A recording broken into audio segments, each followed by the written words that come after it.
Anda masih menyaksikan program persembahan untuk Bunda, Bunda Cerdas Keluarga Bahagia. Dan masih bersama saya Zara Masid dan juga bersama Mbak Ratih yang pastinya narasumber kita yang luar biasa. Nah, terkait dengan arti privasi sendiri, kira-kira mulai umur berapa sih? Maksudnya anak tuh sudah memahami apa namanya arti privasi? Oke, ini kalau bicara privasi pasti kita akan bicara tentang anak ini sudah dikasih tahu belum ya tentang pendidikan seksual. Oke. Nah, karena ada 4 area yang tidak boleh dilihat, disentuh oleh orang lain selain dokter atau orang tua atau dokter yang ditemani oleh orang tua seperti itu. Karena itu adalah bagian pribadinya anak. Gitu. Okay. Nah, kalau kita sudah terbiasa mensounding itu ke anak, mengungkapkan itu ke anak, biasanya anak akan sudah mulai paham. Misalnya kayak aku nggak mau keluar kamar mandi kalau nggak pakai handuk. Nah, yang seperti itu kan ranah privasi. Atau misalnya aku maunya di kamar aja, aku nggak mau di luar pakai bajunya, misalnya seperti itu. Nah, ini berarti anak kita sudah mulai ngeh. Usia berapa? Pendidikan seksual itu sebenarnya dimulai dari sedini mungkin. Sedini mungkin. Ya, which is dari anak kita kecil. Bahkan ketika dia sudah usia 2 tahun, biasanya dia sudah mulai terbiasa gitu. 2 tahun, 3 tahun tuh harusnya sudah paham. Berarti sebenarnya walaupun mereka masih anak-anak itu masih belajar ngobrol ataupun masih belajar jalan, kita tetap edukasi sedini mungkin gitu ya, walaupun mungkin supaya membrainstorming istilahnya. Karena privasi awalnya dari situ. Sesuatu yang sifatnya pribadi. Kepemilikan itu kan juga pribadi. Termasuk di dalamnya posting tadi. Tapi kalau indikatornya sebenarnya apa sih saat anak tuh mulai membutuhkan privasi gitu, tandanya tuh apa gitu? Oke, privasi biasanya kaitannya dengan remaja ya. Remaja sudah sangat membutuhkan privasi gitu kan, apa-apa udah nggak mau diganggu gugat gitu. Tapi ada kaitan dengan usia perkembangan tuh ada yang namanya teenager. Usia 3 tahun rasa remaja. Oh, usia 3 tahun rasa remaja, maksudnya gimana tuh? Itu maksudnya gini, anak itu sangat-sangat tidak nyaman kalau dibantu, sangat-sangat tidak nyaman kalau didahului, harus semuanya dia, gitu kan. Terus kemudian dia yang akhirnya menjaga segala sesuatunya sendiri, bawa barang-barangnya sendiri, gitu. Nah, biasanya untuk anak umur segini sudah menunjukkan adanya kebutuhan si privacy tadi, gitu. Ciri-cirinya ya, salah satunya begitu. Tapi kalau misalnya dari kecil kan masih tumbuh kembang gitu ya, berarti kan mungkin nggak kelihatan. Nah, itu kelihatannya dari mana gitu? Kalau kita tuh udah harus membatasi bahwa dia punya hak privasi. Sebenarnya mungkin tanpa anak kita memberikan ciri-ciri, kita harus membangun itu dari kecil. Karena tadi konsepnya anak itu milik dirinya sendiri gitu. Jadi tanpa anak itu bilang bahwa saya butuh privacy, tapi kita yang memberikan itu karena kita pingin dia juga menghargai orang lain. Gitu.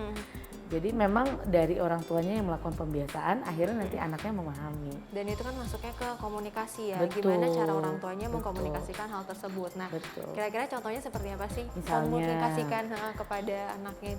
Mungkin gini, di dalam kehidupan sehari-hari, privacy itu termasuk dia bisa tidur sendiri. Di kamarnya sendiri. Idealnya 2 tahun anak itu sudah terpisah dari orang tua. Bukan ditinggalkan, bukan dibuang, tapi dia punya kemampuan untuk bisa menidurkan dirinya sendiri di kamarnya. Ya, dengan berbagai alasan, kalau misalnya memang kamarnya belum ada dan lain sebagainya, tetap dibiasakan untuk kamu shooting yourself ya. Bikin diri kamu kalem dulu sendiri, terus akhirnya dia bisa tertidur gitu kan. Nah, itu termasuk akhirnya tidur itu menjadi tanggung jawab saya ya. Nah, nanti kaitannya dengan misalnya tadi yang soal norma kesopanan. Nah, privasi kan memang akan erat dengan itu ya. Betul. Salah satunya mungkin yang posting foto gitu. Akhirnya kita perlu untuk menginformasikan kepada anak kita bahwa aku posting foto kamu ya. Nah, ini ada kejadian sih. Jadi waktu itu anaknya tahu dia terkenal di sosmed ibunya karena teman-teman ibunya tiap ketemu dia gini, oh ini ya si ini yang waktu itu pakai baju ini ngelakuin ini. Terus dia kaget, emang kok mereka bisa tahu gitu. Nah itu kan akhirnya trustnya anak kena tuh. Betul. Ketika anak komplain, disitulah harus sadar bahwa oh saya butuh minta izin nih sama anak saya, gitu, seperti itu. Nah itu kan salah satu dari pengalaman Mbak Rati ya, tapi pengalaman lainnya kira-kira ada anak nggak sih yang terpaksa diberi terapi khusus itu karena terdampak dari menjadi selebgram ataupun YouTuber? Oke, mungkin nggak spesifik ya menjadi selebgram atau YouTuber ya, tapi biasanya memang kalau dari kasus yang datang, misalnya anak yang udah terlanjur marah karena dia diposting, kemudian traumatik dia lihat ibunya pegang handphone seperti akan memvideokan. Nah yang kita treatment itu adalah traumanya gitu, perilaku yang memunculkan efek traumanya tadi gitu. Tapi kalau soal ibunya memposting atau apa ya itu tinggal ibunya aja yang menstop perilaku itu gitu kan. Artinya orang dewasanya harus sadar bahwa anak ini nggak nyaman, kita nggak boleh melanggar batas ketidaknyamanannya dia. Berarti kalau misalnya memang kemauannya anak, aku nggak mau, udah stop. Ya nggak udah, nggak mau. Kita nggak boleh paksa, dikit aja, nggak bisa. Bahkan nggak boleh nyuri-nyuri Nggak untuk boleh. foto Nggak dia boleh. gitu ya, foto si anak. Gitu. Tapi kalau misalnya kita ngomongin trauma nih yang dialami anak itu yang terganggu privasinya karena foto atau masa kecil yang sudah tersebar di medsos itu gimana? Karena kan banyak sekali ya sekarang tahu-tahu kayak misalnya ini 20 Udah tahun remaja gitu ya. kemudian gitu atau 20 tahun lalu. Nah itu gimana Mbak? Oh iya, jadi gini, media sosial ini kan marak ya 5-6 tahun terakhir ya. Jadi mungkin ada dulunya masih umur 5 tahun, sekarang udah 10 tahun. Betul. Atau sudah remaja yang seperti itu tiba-tiba, ih ini kan foto aku waktu misalnya ya tadi nggak pakai baju atau masih kecil, terus mungkin ada ingusnya dan lain sebagainya gitu kan. Akhirnya dia malu gitu. Nah itu biasanya akan menimbulkan ketidaknyamanan ketika itu ke-trace lagi gitu. Atau mungkin tiba-tiba kesebar di teman-temannya yang seperti itu. Jadi menurunkan harga diri si anak. Nah itu yang perlu kita pikirkan sebenarnya. Jadi kalaupun misalnya mau posting, postinglah yang memang foto itu layak. Kita lihat, kita mau nggak sih foto itu, kalau diri kita yang ada di foto itu kita mau atau enggak gitu. Jadi jangan cuma karena unsur lucu gitu, enggak. Iya. Dan yang penting ya itu tadi harus Ada benar-benar edukasi, informasi. Betul. Dan respon dari si anaknya juga ketika anaknya mau nggak masalah gitu ya. Inform consent itu penting loh. Izin itu penting.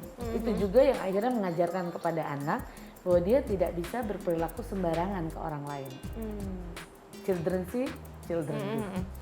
Oke, selanjutnya nih Mbak, nah menurut Mbak Rati sendiri nih gimana sih cara efektif untuk menyosialisasikan tentang dampak positif dan juga negatif dari penggunaan medsos untuk anak ya khususnya? Oke, nah karena mereka digital native, kita tidak mungkin akan menghindari mereka dari itu ya. Pada saatnya nanti pasti mereka akan mengenal itu.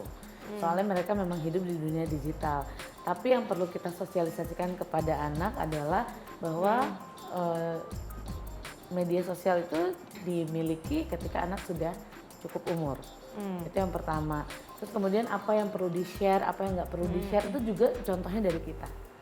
Nggak semua hal dari hidup kita itu adalah konten yang bisa dikonsumsi oleh halayak ramai. Gitu. Artinya harus ada pembatasan-pembatasan tadi. Selama itu mengandung unsur edukasi, memberikan informasi yang positif, bukan speech hate, bukan sesuatu yang sifatnya mengumbar yang tidak seharusnya, nah itu oke. Nah tapi kalau kita yang ingin membagikan itu ke sosial media kita, terus kemudian ada kaitannya dengan anak, harus melalui proses izin terhadap anak. Oke, nice banget. Nah selanjutnya nih pertanyaan terakhir, kira-kira pesan dari Mbak Rati sendiri untuk orang tua yang aktif atau seringkali nih mengunggah foto dan juga video untuk anak-anaknya ini, apa sih pesannya?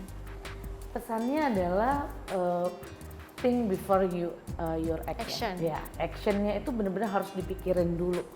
Karena apa yang kita bagikan itu bisa dengan cepat ke-record, bisa dengan cepat tersebar tanpa ada terkecuali. Misalnya kita delete pun kalau ada orang yang sudah menyimpan itu pasti akan terus ada di dalam dunia maya itu.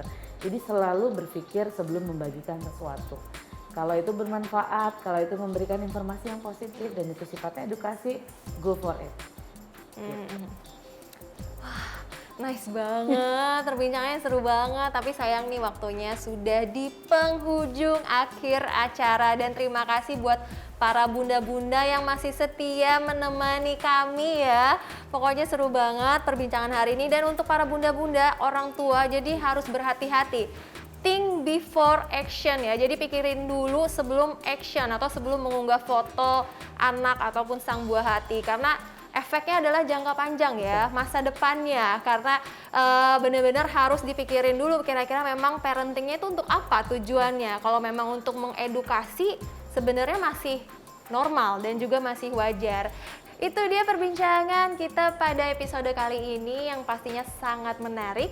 Tetap saksikan program persembahan untuk bunda cerdas keluarga bahagia hanya di Mata Milenial Indonesia TV, Matanya Indonesia. Saya Azhara Masid bersama dengan Mbak Rati Zulhaki pamit undur diri.